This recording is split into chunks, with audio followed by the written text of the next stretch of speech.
सभी को नमस्कार। धेनिस्ट क्लासेस प्लेटफॉर्म पर आप सभी का स्वागत है। हम करंट अफेयर्स 2020 सीरीज के अंदर बजट के राजस्थान बजट है इसके क्वेश्चंस हैं, ये एमसीक्यूज हैं, ये कर रहे थे। इसी के अंदर हम आगे के क्वेश्चन लेते हैं और आज ये बजट के क्वेश्चंस हैं, ये कंप्लीट हो जाएंगे। इसके बाद में हम दूसरे करंट के क्वेश्चन हैं वो लेंगे। जैसा कि अभी आज का क्वेश्चन है अपना राजस्थान, एक मिनट, राजस्थान बजट 26-27 के संदर्भ में विकास परियोजनाओं के लिए वन भूमि डाइवर्जन में विलंब की समस्या का समाधान हेतु क्या प्रस्तावित किया गया बजट के अंदर। देखो, जब विकास परियोजनाएं कहीं चल रही होती है और बीच में वन भूमि आ जाती है तो फिर बाद में वो अनुमति लेने के अंदर काफ़ी विलंब हो जाता है। तो इस वजह से सरकार ने इस बार एक अलग प्रावधान किया है कि क्यों न हम उस वन भूमि के अंदर उस परियोजना को तो वहीं पर कंटिन्यू रखें और उतनी ही वन भूमि कहीं दूसरी जगह उपलब्ध करवा दी जाए। इसके लिए वन दूसरी जगह वन विकसित करके और वो वन उपलब्ध करवा दिया जाए। इसके लिए कुछ प्रावधान किया है। देखो, ऑप्शन ए है 500 हेक्टेयर वन भूमि का संरक्षण क्षेत्र घोषित करना। गैर वन भूमि से 1000 हेक्टेयर का लैंड बैंक बनाना। तीसरा क्वेश्चन है 2000 हेक्टेयर भूमि का अधिग्रहण करना या प्रत्येक जिले में अलग से वन क्षेत्र बढ़ाना। तो इसमें कौन सा प्रावधान बजट के अंदर किया गया है? तो बजट में अपना यह है लैंड बैंक बनाने का प्रावधान किया गया। वो कितना होगा? 1000 हेक्टेयर क्षेत्र के अंदर जो गैर वन भूमि होगी वहाँ पर एक 1000 हेक्टेयर क्षेत्र के अंदर वन बना दिया जाएगा। तो जब भी कोई विकास परियोजना वन क्षेत्र के अंदर जितना क्षेत्र कवर होगा वो इधर इंक्लूड कर लिया जाएगा और पहले से यहाँ पर वन बना के रखेंगे। तो ये है लैंड बैंक बनाना। गैर वन भूमि के लिए 1000 हेक्टेयर क्षेत्र के अंदर ये बनाना है। अगला अगर क्वेश्चन हम देखें, देखो इसी का, देखो ये लैंड बैंक बनाना है कितना? 1000 हेक्टेयर के अंदर बनाना है। आगे वाला क्वेश्चन अगर हम लें तो बजट के संदर्भ में देखते हैं वन्य जीवों के उपचार हेतु specialised centres for treatment of जो वाइल्ड एनिमल्स है उनके लिए कौन से जिलों के अंदर ये स्थापित किए जाएंगे? ट्रीटमेंट सेंटर हैं जंगली जो जानवर हैं इनके लिए उपचार के लिए। तो ऑप्शन ए देखो, अजमेर, जोधपुर, बीकानेर, भरतपुर, धौलपुर। ऑप्शन बी है अलवर, उदयपुर, सवाईमाधोपुर, कोटा, बूंदी, जयपुर। ऑप्शन सी है चित्तौड़गढ़, बांसवाड़ा, टोंक, नागौर, सीकर। और ऑप्शन डी है जैसलमेर, बारां, करौली, प्रतापगढ़, झुंझुनू। तो इसका राइट आंसर है बी, अलवर, उदयपुर, सवाईमाधोपुर, कोटा, बूंदी और जयपुर। इन जिलों के अंदर है ये स्पेशलाइज्ड सेंटर बनाने हैं वन्य जीव के उपचार के लिए। कहाँ पर? अलवर के अंदर, उदयपुर के अंदर, सवाईमाधोपुर, कोटा, बूंदी और जयपुर। मतलब जिन क्षेत्रों में ज़्यादा वन्य जीव पाए जाते हैं ना उन क्षेत्रों के अंदर ये बनाए जा रहे हैं। याद रखना है ये हो गया वही डिस्ट्रिक्ट है अलवर, उदयपुर, सवाईमाधोपुर, कोटा और बूंदी। इन 5 डिस्ट्रिक्ट और जयपुर 6 डिस्ट्रिक्ट के अंदर ये सेंटर खोले जाने हैं। इसी प्रकार से नेक्स्ट का क्वेश्चन लेते हैं हम कि बजट के संदर्भ में प्रवासी पक्षियों की बेहतर चिकित्सा सुविधा उपलब्ध करवाने हेतु स्पेशलाइज्ड जो सेंटर है ना, एवियन डिजीज, इन किन स्थानों पर स्थापित किए जाएंगे? प्रवासी पक्षियों के लिए है ताकि उनको बेहतर चिकित्सा सुविधा है ये उपलब्ध हो सके। इसके लिए देखो अजमेर के अंदर, टोंक, भीलवाड़ा के अंदर। बी ऑप्शन है भरतपुर, सांबर, जयपुर या मीठड़ी, कुचामन के अंदर। उदयपुर, कोटा, बांसवाड़ा के अंदर या बीकानेर, जैसलमेर, नागौर के अंदर। राइट आंसर है अपना बी, भरतपुर के अंदर, सांबर, जयपुर के अंदर और मीठड़ी, कुचामन के अंदर। देखो ये वो क्षेत्र है जहाँ पर प्रवासी पक्षी आते हैं। भरतपुर में अपना केवलादेव क्षेत्र है, वहाँ पर प्रवासी पक्षी आते हैं। और सांबर वाला जो क्षेत्र है जयपुर का, सांबर झील वाला, वहाँ पे भी प्रवासी पक्षी आते हैं। वहीं पास में मीठड़ी, कुचामन है। तो वहाँ पे तो ये 3 जगह बनाने हैं क्योंकि यहाँ पर प्रवासी पक्षी आते हैं, इसलिए तीनों जगह ये बनाए जाने हैं पक्षियों के लिए। भरतपुर, सांबर, जयपुर और मीठड़ी, कुचामन, इन तीनों जगह ये बनाए जाने हैं, ये ध्यान रखना है। आगे वाला अगर हम क्वेश्चन लें, देखो बजट के अंदर ये कुछ उल्लेख हुआ है इनका, वन्यजीव अभयारण्य और जिला, ये आपको मैचिंग करने हैं। तो जयसमंद कहाँ पर है? ये सलूम्बर के अंदर, आप ध्यान रखना। आपको पहले उदयपुर में थी, अब ये सलूम्बर वाले क्षेत्र में जयसमंद है। केसरबाग कहाँ पर होगा? तो ए में 3 है, अपना आंसर ए हो जाएगा। केसरबाग कहाँ पर होगा? केसरबाग है धौलपुर के अंदर। ताल छापर कहाँ पर है? ये चूरू के अंदर है ही। और शेरगढ़ कहाँ पर है? बारां के अंदर। तो ये ए अपना आंसर राइट है। तो जयसमंद, सलूम्बर, ये ध्यान रखना है। आगे इसी में देखें, देखो ये पर्यावरण संतुलन के लिए बायोडाइवर्सिटी कंजर्वेशन के उद्देश्य से आगामी वर्ष में जयसमंद, सलूम्बर, केसरबाग, धौलपुर, ताल छापर, चूरू और शेरगढ़, बारां, इन वन्यजीव अभ्यारणों को इको सेंसिटिव जोन हेतु जोनल मास्टर प्लान तैयार किया जाएगा। मतलब इको सेंसिटिव जोन यहाँ पर बनाने के लिए आगे ये जोनल मास्टर प्लान है, ये तैयार किए जाएंगे। जयसमंद सनूबर के अंदर, केसरबाग धौलपुर के अंदर, ताल छापर चूरू और शेरगढ़ बारां। मैंने यही इसमें मैचिंग वाला पूछा जा सकता है कि शेरगढ़ कहाँ है, ताल छापर, केसरबाग, है ना, और ये जयसमंद ये कौन सी जगह है। तो जगह को लेकर के ये क्वेश्चन यहाँ से पूछा जा सकता है। नेक्स्ट क्वेश्चन लेते हैं हम। देखो, इस बजट के अनुसार इको पार्क और नेचर पार्क ये स्थापित किए जाने की बात की गई है बजट के अंदर। तो ये कौन सी जगह बनाए जाएंगे? ऑप्शन ए बनेड़ा शाहपुरा भीलवाड़ा में इको पार्क और टोडा राय सिंह टोंक में nature park. B option Sambhar Jaipur में इको पार्क और अजमेर में नेचर पार्क। ऑप्शन सी है जैसलमेर के अंदर इको पार्क और बीकानेर में नेचर पार्क, और कोटा में इको पार्क है, उदयपुर में नेचर पार्क। तो कौन सा इसमें राइट आंसर है? तो इसका राइट आंसर है अपना ए वाला, बनेड़ा शाहपुरा है भीलवाड़ा के अंदर, यहाँ पर इको पार्क बनाया जाएगा। इको पार्क बनेड़ा शाहपुरा भीलवाड़ा के अंदर बनाया जाएगा। इसमें देखो, ये इको पार्क यहाँ पर और नेचर पार्क यहाँ पर लिख के भी ये उल्टा सुल्टा क्वेश्चन भी ऑप्शन बना करके आपको दे सकता है। तो बनेड़ा शाहपुरा के अंदर भीलवाड़ा में इको पार्क बनाया जाएगा, ये याद रखना है। बनेड़ा शाहपुरा में भीलवाड़ा में इको पार्क बनाया जाएगा, जबकि टोडा राय सिंह टोंक में कहाँ पर ये नेचर पार्क बनाया जाना है, ये ध्यान रखना है। बनेड़ा के अंदर इको पार्क और टोडा राय सिंह टोंक में नेचर पार्क। आगे देखें तो नेक्स्ट क्वेश्चन, बजट के संदर्भ में किसानों को जैविक एवं प्राकृतिक नियंत्रण की विधियों का प्रशिक्षण देने हेतु, किसानों को जैविक एवं प्राकृतिक नियंत्रण की विधियों का प्रशिक्षण देने हेतु centre of excellency for natural farming ये कहाँ स्थापित किया जाना है? वेरी वेरी इंपॉर्टेंट है ये। Centre of excellence for nature farming है, ये कहाँ पर स्थापित किया जाएगा? देखो, महाराणा प्रताप कृषि विश्वविद्यालय उदयपुर के अंदर।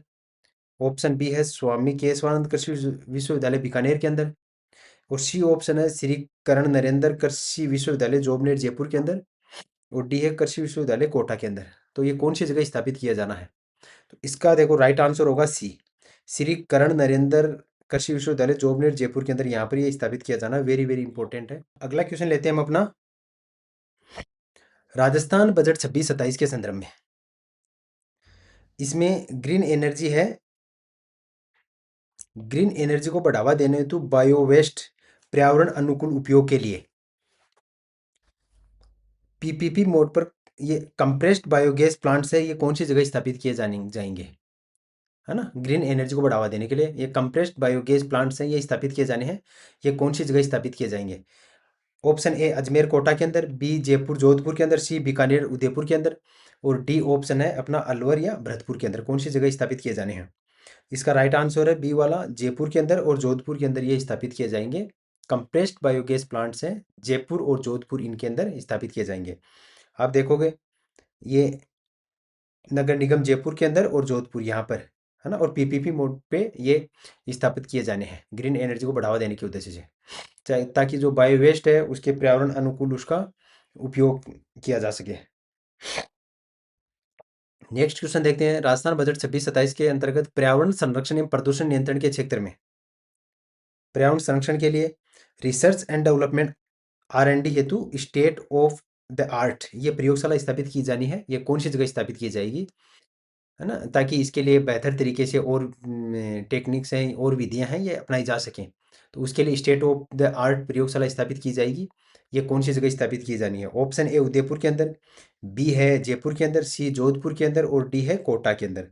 तो इसका राइट आंसर है अपना बी, जयपुर के अंदर ये स्थापित की जानी है। स्टेट ऑफ द आर्ट है ये कहाँ पर? जयपुर के अंदर स्थापित की जाएगी। अगला क्वेश्चन लेते हैं हम, वर्ष 26-27 में कृषि बजट की कुल राशि समेकित निधि सहित कितनी प्रस्तावित की गई है? तो कृषि बजट की कुल राशि है ये कितनी प्रस्तावित की गई है? इसमें देखोगे option A 90,000 crore, option B है 1,10,000 करोड़, ऑप्शन सी है 1,19,408 करोड़ या 11 लाख ऊपर, और ऑप्शन डी है 1,25,000 करोड़। तो कौन सी है? देखो 1 लाख करोड़ तो है, 1,19,408 करोड़ है, ये 11 लाख ये कृषि बजट के लिए है। आप इतना याद रख सकते हो, इसमें 1,19,000 करोड़ मोटा मोटा जो कृषि बजट के लिए इसके अंदर प्रावधान किया गया बजट के अंदर। एक बार एक क्वेश्चन और लेते हैं, फिर आगे वाला हम इसका एक्सप्लेनेशन देखेंगे। कृषि बजट का जीएसडीपी में जो हिस्सा है ये कितना बनता है? जो 1,19,000 करोड़ है ये टोटल जीएसडीपी है, उसका कितना प्रतिशत हिस्सा है? तो ये हिस्सा बनता है अपना ऑप्शन बी, 5.5% है, ये इसके अंदर शामिल होता है। देखो, जो 26-27 का अपना कृषि बजट है इसके अंदर कुल राशि 1,19,408 करोड़ 11 लाख ये राशि खर्च की जानी है। आप इतना याद रखो, 1,19,000 करोड़ है ये कृषि के लिए खर्च होगा। ये कुल बजट की जो जीएसडीपी है, ग्रोस स्टेट डोमेस्टिक प्रोडक्ट है, इसका 5.5% है, ये इसमें शामिल है। दूसरी चीज, कृषि बजट जो पिछली साल से इसमें 7.9% है, ये अनुमानित वृद्धि है। तो पिछली साल से कृषि बजट में वृद्धि कितनी है? 7.59 है ना, 7.59 वृद्धि है। पिछले साल से इसमें वृद्धि है। और ये जीएसडीपी का कितना है? 5.5% है। टोटल अमाउंट कितना? 1,19,000 करोड़ है इसमें शामिल। अब एक है ग्रीन बजट। तो कृषि बजट के तो वही क्वेश्चन है। अब ग्रीन बजट क्या देंगे? तो ग्रीन बजट के अंदर कितनी राशि का प्रावधान किया गया है? 30,000 करोड़ का है, या 33,000 करोड़ का, 35,000 करोड़, या 40,000 करोड़? कौन सा इसके अंदर राइट आंसर है? तो ग्रीन बजट के लिए है ये 33,000 करोड़ का, 475 ऊपर है, 33,000, सॉरी 33,475 करोड़ है ना, ऊपर 53 लाख। तो इतना याद रखो, 33,000 करोड़ है, करीब करीब 33,500 करोड़ के आसपास ये अमाउंट है। इसमें और देखते हैं, नेक्स्ट क्वेश्चन देखते हैं एक बार, कि राजस्थान में वर्ष 25-26 के अंदर प्रथम ग्रीन बजट है ये प्रस्तुत किया गया, 25-26 के अंदर किया गया था। वर्ष जो 26-27 के लिए ग्रीन बजट के लिए 33,475 करोड़ 53 लाख इतने रुपए का प्रावधान किया गया, ये तो सही है। वर्ष 26-27 का ग्रीन बजट जो है ये कुल बजट का 6.25% है, ये डाटा ध्यान देखना। और ग्रीन बजट पर जो योजनाओं का व्यय का 12.7% खर्च हो रहा है। देखो, जो जितना योजनाओं पर खर्च होना है उसका 12.74% है, ये ग्रीन बजट पर खर्च होगा, तो ये तो ठीक है।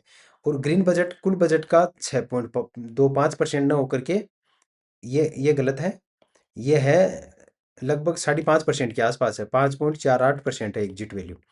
तो ग्रीन बजट है ये कुल बजट का कितना है? 5.48% है। और ग्रीन बजट योजनाओं पर जितना खर्च हो रहा है उसका 12.74% ग्रीन बजट के ऊपर ही खर्च हो रहा है। और ग्रीन बजट है कितना? 33,000 करोड़ है, 33,475 करोड़ है ना। और पहला जो ग्रीन बजट है ये 25-26 के अंदर राजस्थान सरकार के द्वारा प्रस्तुत किया गया था।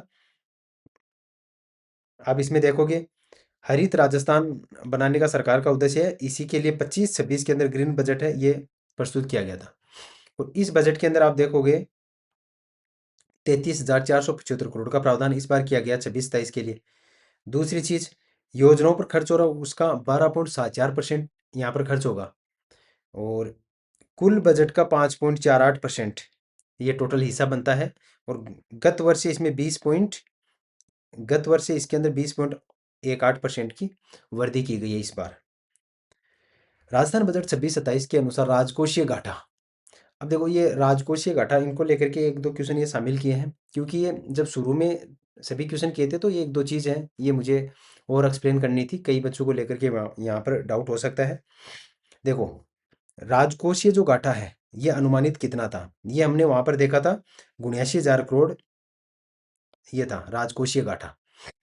ये मैंने सब उस टाइम बताया था कि राजस्व प्राप्तियां हैं ये क्या है, राजस्व व्यय क्या है, राजस्व घाटा किस प्रकार से हम निकालते हैं, और पूंजीगत प्राप्तियां क्या है, और पूंजी खाते के अंदर जो व्यय होता है या पूंजीगत व्यय होता है वो क्या है, और फिर राजकोषीय घाटा इनसे कैसे निकालते हैं, ये सब चीज़ें मैंने वहाँ पर बताई थी।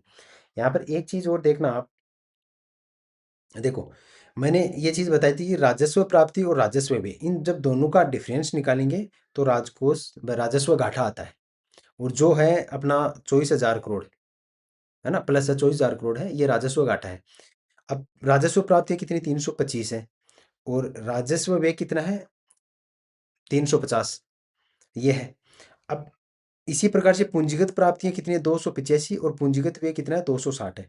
तो मैंने राजकोषीय घाटा निकालना भी बताया था, उसमें बताया था कि कुल जो व्यय हो रहा है और कुल प्राप्ति हो रही है उन दोनों का अंतर निकालेंगे, अगर वो माइनस में जा रहा है तो राजकोषीय घाटा है। या फिर ऐसे लिख सकते हैं कि कुल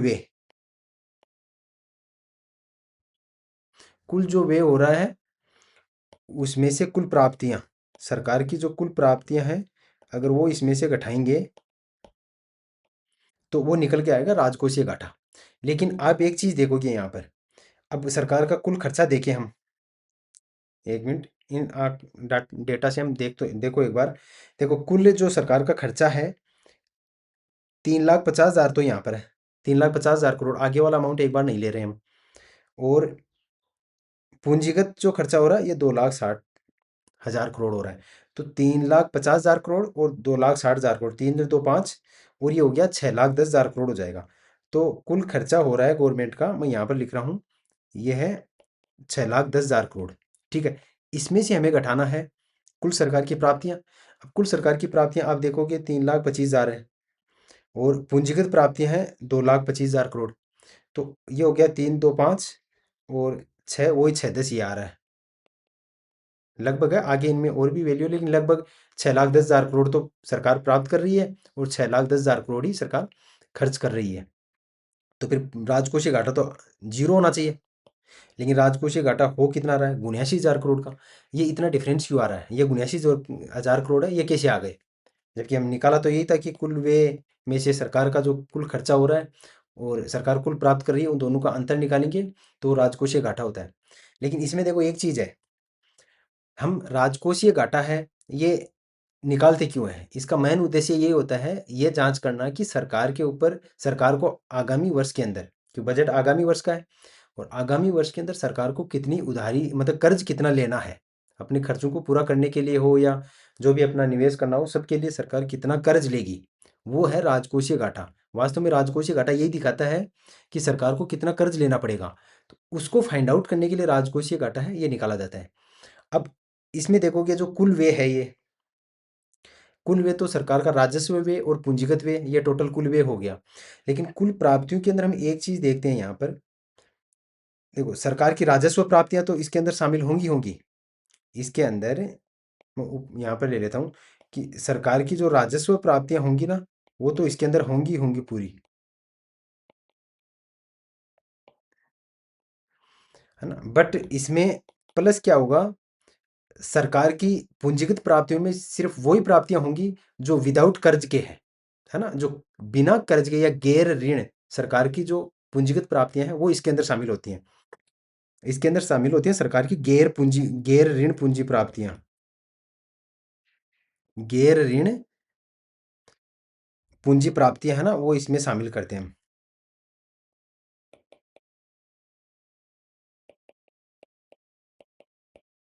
तो इसमें सरकार की जो गैर ऋण, मतलब जो ऋण ले रही है उसको हटा करके जो पूंजी प्राप्तियां है ना, वो शामिल करते हैं।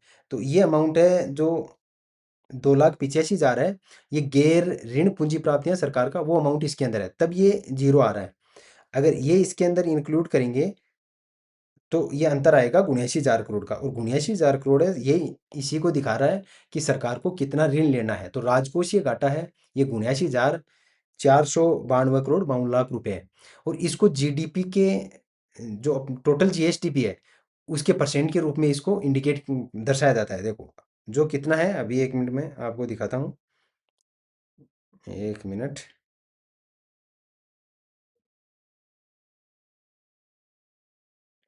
आप यहाँ पर देखोगे ये,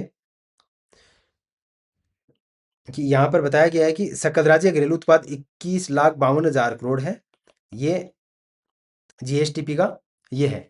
और राजकोषीय घाटा है जीएसटीपी के 3.69% है, जो ये 79,492 करोड़ 52 लाख रुपए है, ये जीएसटीपी का कितना 3.96% है। एक ये चीज़ यहाँ पर बतानी थी, इसको ध्यान रखना है। तो आपने ये जान लिए होंगे कि राजस्व प्राप्तियां, राजस्व व्यय, तो राजस्व घाटा कैसा निकलता है और राजकोषीय घाटा कैसे निकालते हैं, है ना। और पूंजीगत प्राप्तियां और पूंजीगत खाते में वे, इन सबको आप अच्छे से देख लेना। अब हम नेक्स्ट क्वेश्चन लेते हैं। एक क्वेश्चन हो रहा है सही, कि निम्नलिखित कथनों पर विचार करो, राजस्थान बजट 26-27 के संदर्भ में राज्य बजट में पूंजीगत व्यय हेतु। अब आप देखोगे यहाँ पर पूंजीगत जो सरकार खर्च कर रही है बजट के अंदर, वो बताया कि 53,978 करोड़ 41 लाख रुपए का व्यय करने का लक्ष्य रखा है सरकार ने। और ये पूंजीगत व्यय गत वर्ष की तुलना में 36.9% अधिक है। ये क्या चीज़ है भाई? अब इसको देखो, तो पहले तो बताऊँ ये दोनों के दोनों ऑप्शन सही हैं। अब इस क्वेश्चन को मैंने इसलिए शामिल किया था, एक चीज़ आपको और बतानी थी, कि पूंजीगत व्यय अभी हमने देखा है वो तो दो दो पॉइंट मतलब 2.60 लाख करोड़ है, जबकि यहाँ पर पूंजीगत व्यय बता रहे हैं कि 53,000 करोड़ है। देखो मैं आगे लेता हूँ एक बार, इस स्लाइड को देखो, कि राज्य बजट में पूंजीगत व्यय हेतु 53,000 करोड़ रुपए सरकार खर्च कर रही है, इस बार करेगी, जो पिछली बार का 36.9% अधिक है। ठीक है, तो एक चीज ये समझो, और इस स्लाइड में आप देखोगे कि सरकार का, सॉरी, इसमें ये रहा, एक मिनट, ये अमाउंट देखो, ये वाला, ये जो अमाउंट है ये पूंजीगत व्यय के ऊपर सरकार कर रही है, 2,60,000 करोड़ कर रही है ना, इसको ध्यान रखना। तो सरकार वहां पर तो कह रहा है कि पूंजीगत व्यय सरकार का है, ये कितना है, वो है 2,60,000 करोड़, 2,60,000 करोड़ ये है। और यहाँ पर बता रहे हैं कि 53,000 करोड़ है सरकार पूंजीगत व्यय करेगी। तो ये अंतर, ये कैसे है अंतर, इसमें देखो, ये जो पूंजीगत व्यय बताया गया सरकार का 2,60,000 करोड़, ये पूंजीगत व्यय के अंदर इसमें टोटल व्यय है, ये शामिल होना है जो पूंजीगत व्यय होगा। जैसा कि पूंजीगत व्यय के अंदर शामिल क्या क्या होता है, सरकार इंफ्रास्ट्रक्चर के ऊपर खर्च कर रही है, तो वो भी इसी के अंदर आ जाएगा। अब इसके अंदर सिर्फ इंफ्रास्ट्रक्चर वाला वो खर्चा है, जैसा कि सरकार कोई सड़क, बिजली, भवन बनाने में जो खर्च कर रही है ना, वो जो इंफ्रास्ट्रक्चर पर खर्च हो रहा है वो 53,972 करोड़ है। सिर्फ इसमें ये यही शामिल है 53,000 करोड़ में। बट 260 में, ये 2,60,000 करोड़ है, इसके इस अमाउंट में आप देखोगे पूंजीगत व्यय के अंदर, इसके अंदर सरकार का टोटल पूंजीगत व्यय है, जिसमें जैसे सरकार पर अलग से सरकार का पूंजीगत व्यय तो हो ही गया। सरकार अगर कोई ऋण दे रही है, ऋण अदायगी कर रही है ना, तो वो पूंजीगत व्यय के अंदर है, तो वो इसी के इस अमाउंट में शामिल है 2,60,000 करोड़ में। कई संस्थाओं को सरकार ऋण दे रही है ना, तो वो भी पूंजीगत निवेश हो गया, तो वो भी इसी के अंदर शामिल है, लेकिन वहाँ पर इंफ्रास्ट्रक्चर नहीं हुआ, तो वो 53,000 करोड़ में शामिल नहीं होगा।